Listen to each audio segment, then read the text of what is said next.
Hi, welcome back to the podcast. My name is Simi Lerner. This week's discussion is actually going to be quite painful. I mean, painful from the point of view of a missed opportunity.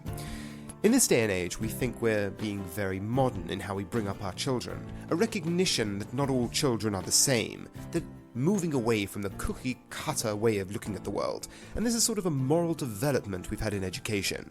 But it's painful to see an individual over 200 years ago making this very same plea, but not in abstraction, but on the back of our most sacred text, the Torah, which gives direction to the Jewish people.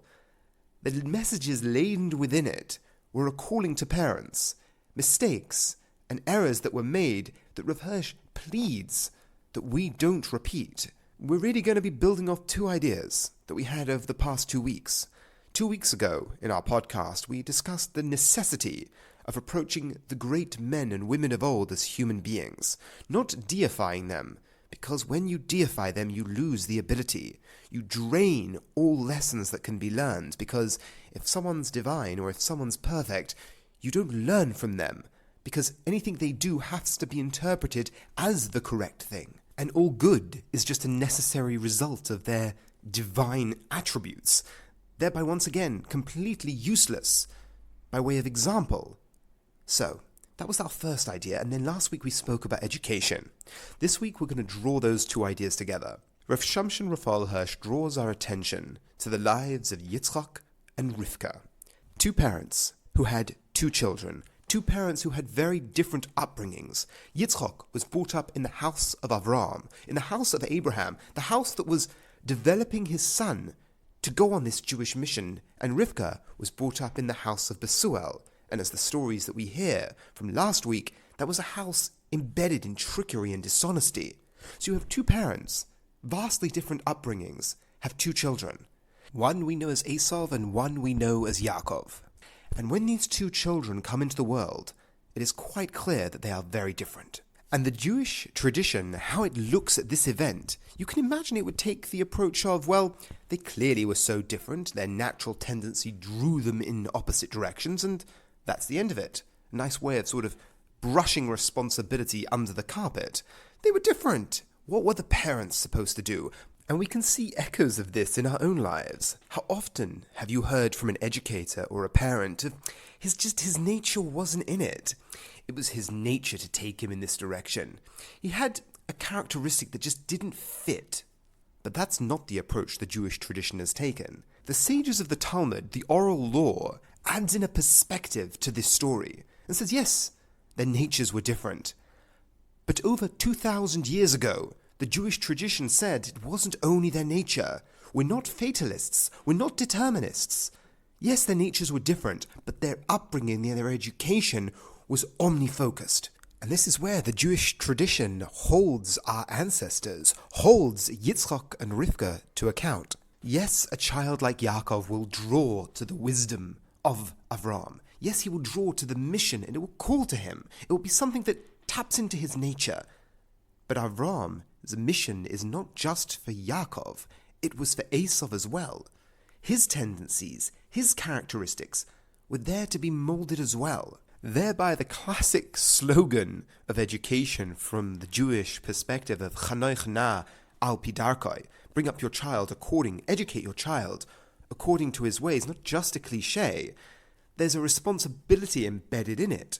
It's actually interesting, it's the danger of all cliches that we say it so much and we assume it's obvious, but it's anything but obvious. And the language of Rav Hirsch is that if you bring up two children in one classroom with one set of routines, with one focus, with one way of approaching the Jewish mission, you're going to destroy one of them. So this is Rav Hirsch's first point. The necessity for education to take the individual into account. Something that's so modern and so progressive these days. We're not a cookie-cutter society. Our school approaches individuals who they truly are. And it is an important message, and it is an important development. But it's tragic that this idea wasn't looked at as essential to what it means to be a Jew. Fascinatingly enough, you can walk out of certain Jewish institutions and be convinced that the only way to truly serve God, the only way to really be on the Jewish mission, is to read a book. Not that I'm minimizing that, and of course Talmud Torah is essential, but you could walk away with thinking, well, that is kind of the whole point. I just have to do as much reading and learning as possible, and then I am the ideal Jew.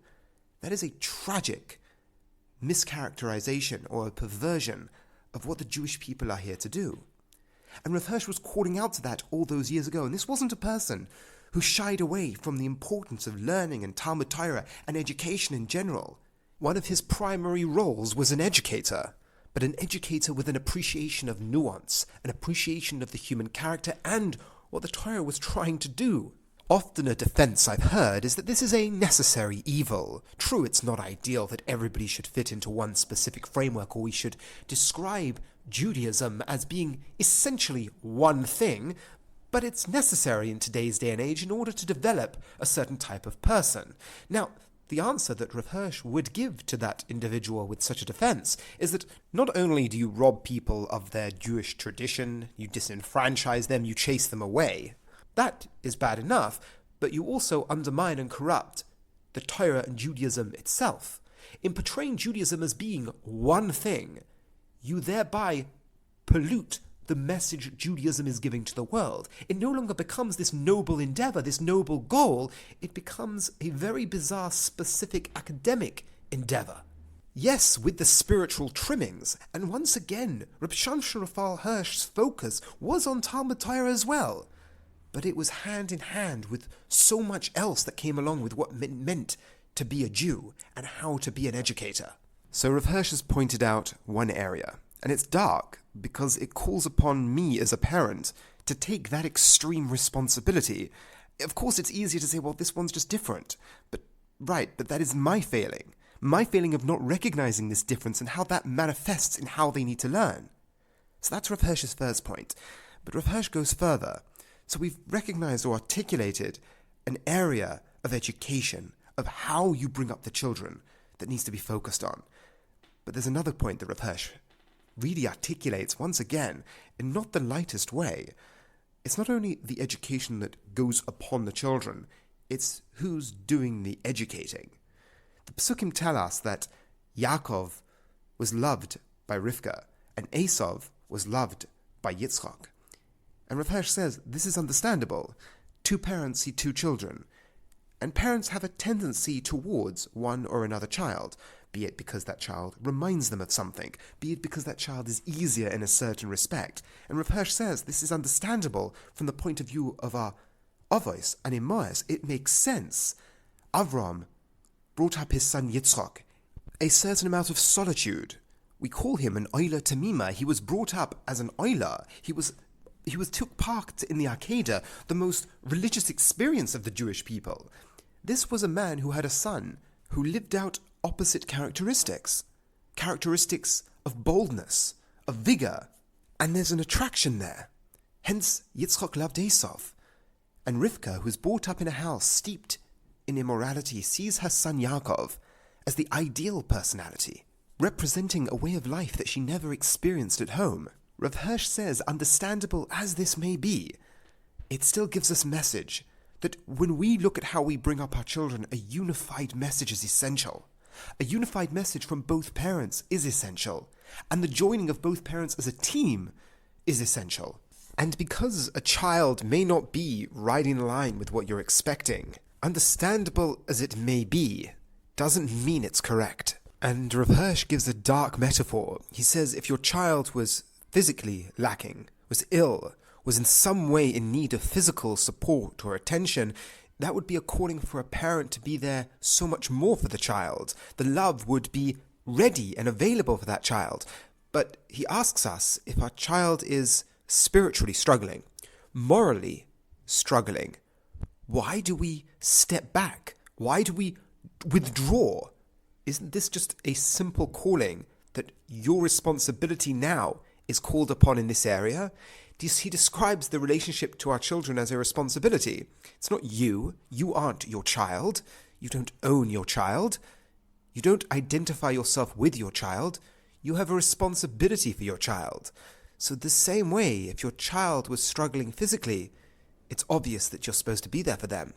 If your child is struggling morally, why is it any different?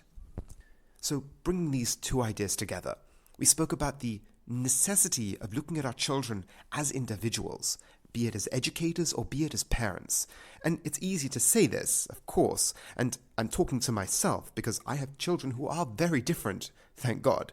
And it's not necessarily the easiest experience bringing them up because you're so used to one way of doing it, but then another child rocks up and he's very different. Beautiful, wonderful, a delight, but very different. And we spoke, not only is Rav Hirsch giving us a message about how to bring up children, but he's giving us an insight to the Jewish mission. The Jewish mission of to guard the way of God, to do justice and righteousness, that calling that Avraham had, is one goal, but with divergent paths.